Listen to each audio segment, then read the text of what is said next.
Сайн бацгаана уу? Зөө. За өнөөдөр миний та бүхэнд хүргэх хэрэгтэй мэдээлэл маань юу вэ гэхлээр Солонгос улсад богино хугацааны оршин суух виз болох шилдэг боловсон хүчин ангиллалын онооны F2-ийн 7 гэдэг визний талаар оноог хэрхэн бодох, мөн хэрхэн бэлдэж явах талаар мэдээлэл хүргэхэд бэлэн болоод байна. За тэгвэл би та бүхэнд оноогоо харуулад хамтдаа тайлбарлаад явъя. За тэгвэл хэдүүлээ онооноос ахуулаад бодоод явъя. Нийт F2-ын 7 дотор бодох оноо маань хамгийн дээд нь 170 оноо хүртэл авах боломжтой. Энэ дотроос таны оноо 80 онооноос 80 болон түүнээс дээш гарч байх юм бол бусад нөхцөлөө хангаад энэ визийг мэдүүлэх боломжтой гэсэн үг. За тэгвэл энэ визний маань хууль маань 20 оны 12 сарын 1-ээс шинжилэлт орсон байгаа. Оноо боддог нөхцөл нь 20 оны 12 сарын 1-ээс өмнө F2 авсан хүмүүс маань 21 оны 11 сарын 30 хүртэл таны оноо 75 онооноос дээш байх юм бол виз сунгагдах боломжтой гэсэн. 21 оны 11 сарын 30-наас хойш бол шинэ оноогоор бодогдож явна гэсэн үг. F2-ын 7-гийн оноогоо яаж бодох вэ гэхлээр за дээдл нь наснаас оноо орж ирэх юм байна. За насан дээр таны нас чинь 18-аас 24 насных бол 23 оноо, хамгийн өндөр нь 25-аас 29 насныхаа авдаг 25 оноо.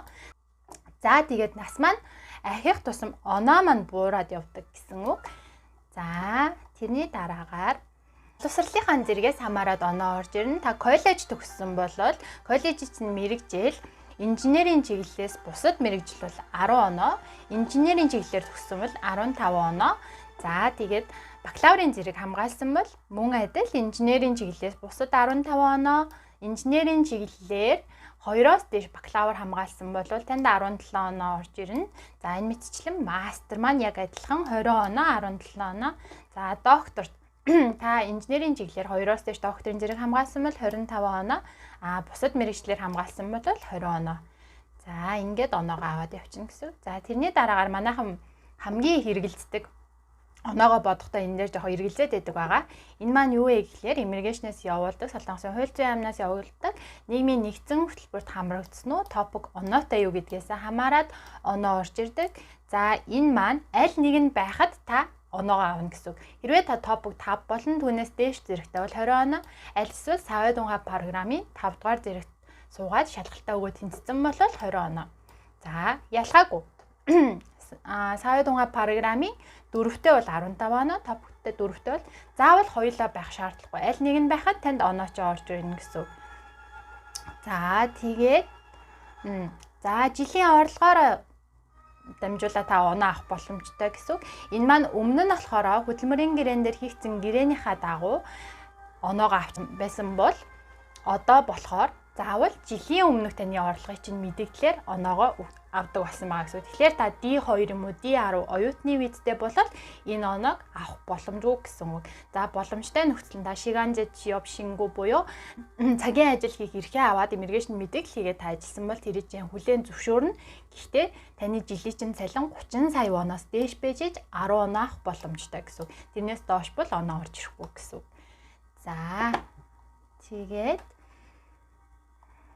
нэмэлт оноонууд байгаа. Нэмэлт оноонууд маань болохоор юу байдгийм бэ гэхлээр хамгийн дээдлэлт нь хангуг цон цамжонгуг өсвөн хэмжээ. За энэ маань болохоор юу хэлж байгаа юм бэ? Солонгосын дээр үе Солонгосын дайнд хувь нэмээр оруулж исэн улсын иргэн бол 20 оноо авах боломжтой. Жишээлх юм бол миний мэдгээр Турк байгаа Солонгост. Туркийн манайх Орсуудыг ахан дүүс гэдэг шиг солонгосчууд туркуудыг хонжээ гэж ярьдаг. Дайнд оролцоход нь их хувь нэмээр оруулж тусалж исэн улс. Тэгэхээр тэр улсын иргэн авах оноо гэсэн үг. Тэгэхээр манайхан бол Монгол улсын хүмүүсийн хувьд бол боломжгүй гэсэн үг. За энэ нь болохоор төвлөрсөн улсын байгууллагаас захиргааны удирдлагын дарга гэх юм уу тодорхойлт гаргаж өгсөн хүмүүст гэсэн үг. Тэр нь болохоор 20 оноо гэсэн үг. Тэгээд энэ маань энэгэн дээр бас их андуурдаг. Савын дунгаа програм 5 дугаар тангийг суусан уу суугаагүй юу гэдгээр оноо орж ирдэг. Та түрүүнийх дээр нь болохоор 5-даа шалгалтаа өгөөд зөвхөн хичээлээ 50 цаг сонсохгүйгээр шалгалтаа өгөөд тэнцсэн байж болно. Тэгэх юм бол та энэ 10 хоног авах боломжгүй гэсэн. Харин та 5 дугаар левелийн 50 цагт суугаад тэрний дараагаар шалгалтаа өгөөд тэнцсэн бол та 50 цаг суусан гэдгээр исүүжаа гэдгээр энэ 10 хоног авах боломжтой гэсэн. Дараагийнх нь болохоор шилдэг сургуулийн оюутан, шилдэг сургууль төгссөн бол гэж байгаа. Үсүүдээ аг гэдэг маань дэлхийн хэмжээнд яригдж байгаа. Күнээдээ аг гэдэг маань Солонгос доторх сургуулийн хэмжээнд яригдж байгаа гэсэн. За Солонгос дотор сургууль төгссөн бол та бакалавр төгссөн бол 5 оноо, мастер төгссөн бол 7 оноо, доктор төгссөн бол 10 оноо. За тэгсэн чинь үсүүдээ аг гэдэг маань танай сургуулийн дэлхийн сургуулийн одоо ирэмбэрээ дэлхийн 500 сургууль дотор орж чадах юм бол та энэ өндөр оноог авах боломжтой гэсэн үг. За тэрийг хаанаас шалгах юм бэ гэхлээр за Times Higher за энэ сайтаас шалгана гэсэн үг. Энд байгаа. За тэгвэл энэ дотор ороод ишээ ороод за харах юм бол сургуулиудын дарааллууд гарч ирнэ. Та энэ дээр сургуулийнхаа нэрийг бичээд бас хайх боломжтой. Тэгээд энэ болохоор орохоор логин хийхийг шаарддаг. Би өгөн логин хийсэн байсан чинь миний алдаа загаа дахиад орж болохгүй байна. Тэгэхээр энэ сайтаас ер нь ороо шалгах боломжтой гэсэн үг. За тэгвэл тэрний дараагаар за күнээс хавья бунсаа хэлтэн. За Солонгос дотор та сайн дурын үйл ажилд оролцсон болвол дахиад оноо авах боломжтой. За 1 жил болон 1-2 жилийн хугацаанд та сайн дурын үйл ажил хийсэн бол 1 оноо, 2-3 жил бол 5 оноо, 3-аас дээш жил бол 7 оноо. За энэ бунсаа хэлтүний 1 жил 2 жилээр нь яаж тооцдог юм бэ гэхлээр таны 1 жил хийсэн, 1 жилийн хугацаанд хийсэн сайн дурын ажил чинь 50 цагаас дээш байх ёстой. За тэр 50 цаг маань 6 удаагийн хийлтээс дээш байх ёстой. За тэгээд тэгсэн чинь та энэ жил одоо 2-3 сарын дотор 50 цагаас дээш одоо пунсаа сайн дурын ажил хийчлээгээд 3 сарын дараа тий 3 сарын хугацаанд сайн дурын ажил 50 цагаас дээш хийчингүүтээ 4 дахь сар дээр нь очиод виз мэдүүлэх юм бол энэ маань хүлээн зөвшөөрөгдөхгүй гэсэн. Та тэрийг 12 сарын хугацаа өнгөрсний дараагаар визээ мэдүүлэх боломжтой. Тэгжээ тэр чинь жилийн пунсаа альтунаар тооцож оноогийн чинь өгнө гэсэн үг. За мөн ялгаагүй 2-3 жил гэх юм бол тэр чинь таны пунсаа альтун хийсэн өдрөөс ахуулаад 2-3 жил өнгөрцөн байх хэвээр.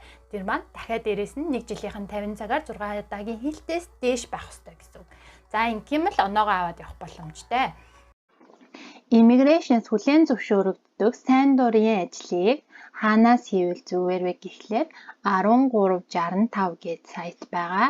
За портал сайт ийшээ ороод өөрөө мэдээллээрээ логин хийгээд аль эсвэл мембер болоод тэрний дараагаар аль гэрийнхэн ойролцох хаягаар хийн, ямар дүүрэгт амьдардгаа хийгээд тэр ойролцох болж байгаа одоо сайн дурын ажиллагаанууд бүгд гарч ирдэг. Тэндээс та өөрт хамгийн тохиромжтойгоо шинжон хийх боломжтой.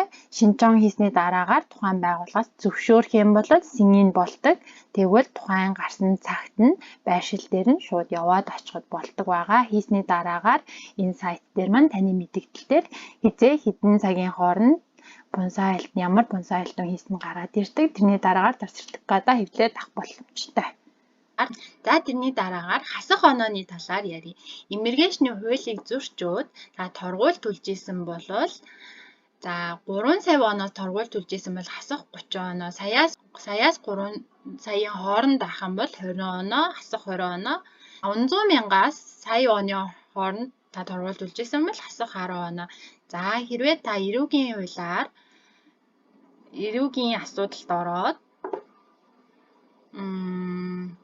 тэр нь зөвхөн торгууль төлөө дуусгах хэмжээний биш та өөр бусад илүү хэмжээний яаж шийтгэл авч байсан бол та хасах 40 оноо авах нь.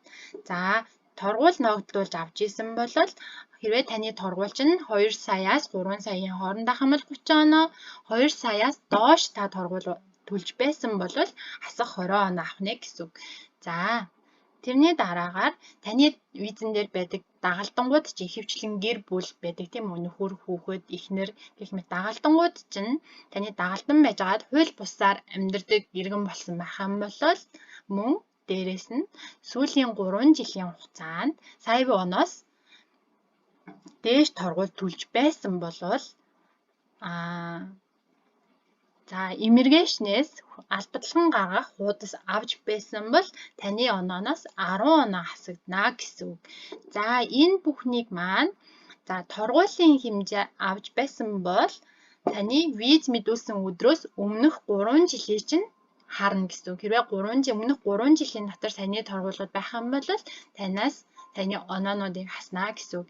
За гэхдээ эрүүгийн хэрэгт ороод зөвхөн торгуул биш, тэрнээс дээш хэмжээний ял шийтгэл авч исэн бол тэрийг таныг Солонгост оршин суух бүх хугацаанд харна гэсэн үг.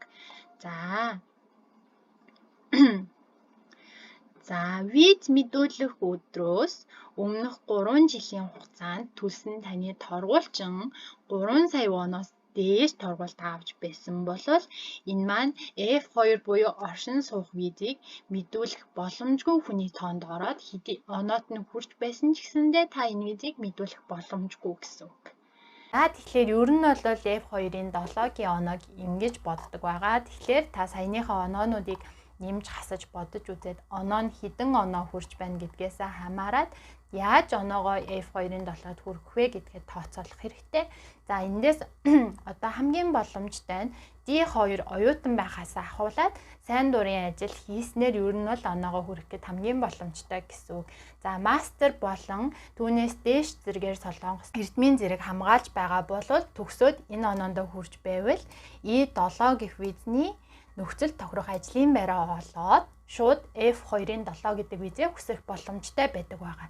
За бусад тохиолдолд бакалаврын зэрэг болон коллеж төгссөн хүмүүсийн хувьд та шууд F2 хүсэх боломжгүй E7-гоор 3 жил байсны дараагаар та F2 гэдэг визээ хүсэх боломжтой болоод байгаамаа.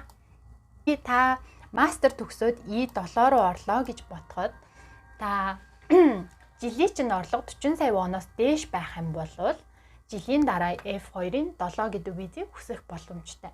Жилийн чинь орлого 40 сая воноос доош байх юм бол та E7 гэдэг визээрээ 3 жил явсны дараагаар хүсэх боломжтой гэж ойлгож байна.